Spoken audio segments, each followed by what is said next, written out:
Hello everybody, welcome back to my shop. It's Chuck, and I appreciate you guys stopping by, and I'm going to show you a pretty neat trick on Kurt Vise's, something that I didn't think of, and a friend told me about it and shared it with me, and I'm going to turn around and share it with everybody. And hopefully I can find out the originator. It came off the web, so hopefully we can find who actually mentioned this little tip and give him credit, because it's pretty cool. We'll get to that shortly. First off, to start here, I just reached a little over 2,500 subscribers. It's an accomplishment for me. I never expected to get to that level, and just want to thank everybody that has subscribed, and I hope that you enjoy the videos. I have fun making them, and I enjoy trying to share information that I learned. As you know, I'm just a home hobbyist learning the trade. Also, within, I think this video will be number 99. And Sunday, I'm supposed to be doing a video with Carl. We're going to do another pantograph, a 2D pantograph, and that'll be coming up. So I'll be at 100 videos up on YouTube. So anyway, thank you, and hope everybody enjoys. So I'm going to touch base on a couple of things real quick. One thing that I just picked up the other day were these markers. I think they're going to be very useful in the shop. As you know, we all use the little Sharpies for bluing and marking, and here's one where I took the blue Sharpie and did the back side of that, and just to show you how large that tip is and how quick it is to go ahead and mark up a piece using these big, these are not Sharpies, they're Pilots, but works really cool. So I ended up picking up 3 colors, and I generally do that when I'm laying out something. Sometimes I'll do it in a second color if it's a second operation, just so I won't get confused. Anyway, thought I'd show those to you. I think they're about $4 a piece or something like that. Excuse me. And then the other thing I just wanted to go over was I showed the aluminum vise jaws, and let me rearrange the camera here, and we'll talk about those real quick.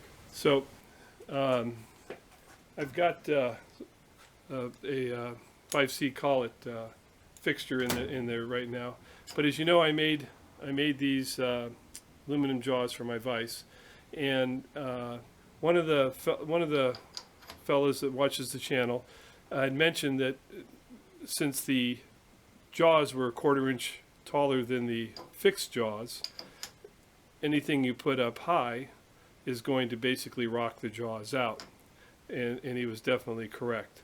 So I've ended up cutting a relief down into the jaw. And the main reason I did that is for when, for drilling. When you don't put a lot of pressure, it's just like having a parallel in the vise to use it for drilling.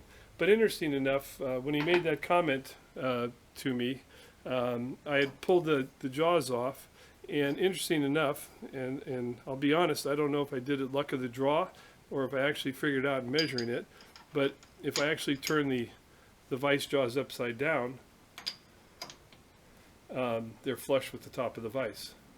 So they work in both positions.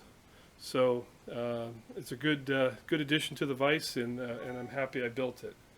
So next I'll stop the camera, and we're going to move over to the Kurt Vise, and I'm going to show you something I think you'll find interesting and very helpful within the shop. Okay, here we are at the Kurt Vise on the mill, and you notice one of the Allen head socket screws is out of the vise jaw here, and I just wanted to show you that it's been drilled and it's been tapped for a 1032 screw. So I'm going to reinsert it back into the, as a matter of fact, I've done all 4 of them. So I'll be right back with you. Okay, now you can see it's back in the vise. Now here's a little trick slash tip. Say I wanted to hold that angle block in the vise. Well, now since there's a 1032 hole there, I can go ahead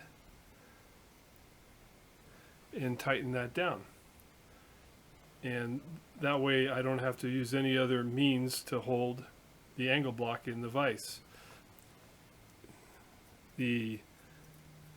So that's the 45 or 90, whichever way you want to do it. But so the 30-60, well, the hole doesn't line up. Well, it's kind of a simple fix. Just set it up on something so that the hole lines up. And again, that block will stay in the vise once the screws tighten down. Okay, that's 30-60-90. That's 45-90. What about 4 degrees? Well, there's no hole. So how are we going to do that? Let's see. Well, could use a parallel. Most of the parallels have holes in them, and you could pick whatever size parallel you wanted. Set the parallel in there, and then set the 4-degree block underneath the parallel. Not working because I did it back asswards. Alright, what am I doing wrong here? I had it.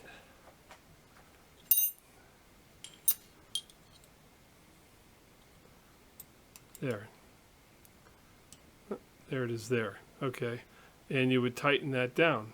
So interesting enough, I'm going to tighten that down. I'll shut the camera off. You don't have to watch me, but I'll tighten it down and be right back with you. Okay, I'm back. You can see I've got the parallel tightened down on top of the 4-degree, and flip it over,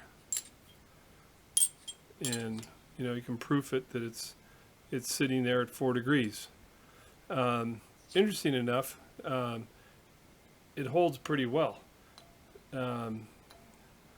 So I don't think you could take a soft blow and go tap a part down on top of it, but setting a part in and out, it holds that angle pretty well. If you went and reversed it and did it over here on the adjustable jaw, now you can take your tooling plate and set your tooling plate in an angle rather simply and quickly, and have adjustability if needed. So that's a little tip. Interesting enough is I took the bolts out of my jaws. One of them had already been drilled and tapped. That was a surprise to me because I knew I'd only drilled and tapped one of them when I first started, before I pulled the rest of the bolts out. This vise was given to me by my mentor Chewy. He was a tool maker for 40 years. I haven't been able to get a hold of him to see if he was already using this type of setup or not. And possibly before I produce the video here, maybe I can get an answer to that. And still looking to see if I can get you the answer of who posted this on the web. But anyway, I hope that's a neat tip for everybody. I'm sure excited about it, and going to put it to use. All right, catch you guys later. Here's just a view of the parallels set at the 4-degree angle on both jaws. And now I'll show you the pallet sitting on top of it. And quick way to check it, of course, is just turn it over, and you can feel that that you're on both both sides. Oh, gotta get you in frame there. Okay. Just a little follow-up.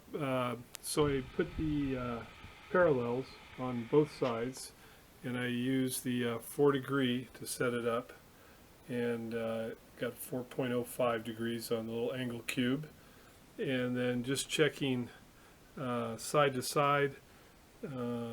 Hopefully that indicator shows up. So